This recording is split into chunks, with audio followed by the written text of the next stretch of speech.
Eo amin'ny tontolon'ny asa fanaovan-gazety nandritra ny lanonana fanolorana ny mari-pakasitrahana ho an'ireo mpanao gazety izay niofana tao amin'ny FDJ fanofanana mpanao gazety tanora avy amin'ny Friedrich Ebert Stiftung no nampafantarana ny momba ny fiarovana ny asa amin'ny mpanao gazety. Fanadihadiana entiny Roa Sirakoton'ny Irainy, sary nalainy Mamy Rasamely.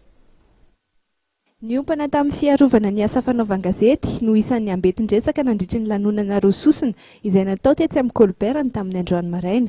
Ny lanonana dia mikasika ny famoahana ny andiany faharoa tamin'ireo mpanao gazety niofana tamin'ny FDJ na ny fampiofanana ireo mpanao gazety tanora izay karakarain'ny FES na ny Friedrich Ebert Stiftung. Miisa 440 manadahy ireo nahavita ny fiofanana izay natomboka ny volana Martsa ary androany no nosaraina ny mari-pakasitrahan'ireo mendrika indrindra tamin'ny fanaovana fanadihadiana ifotony. Isan'ireo mendrika indrindra tamin'izany ny mpanao gazety namana Armisa Rakotobe.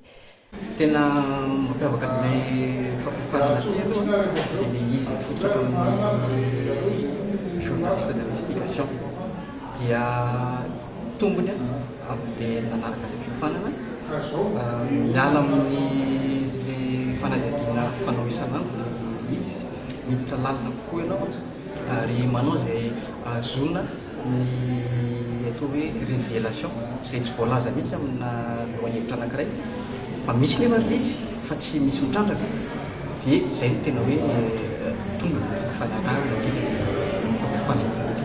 Ankoatra ny famoahana ireo andiana mpanao gazety izay nahazo fiofanana dia nisany koa ny valandresaka manokana mahakasika ny asa fanaovan-gazety sy ny tokony ho fiarovana ireo mpanao gazety amin'ny fanatanterahana izany asa izany.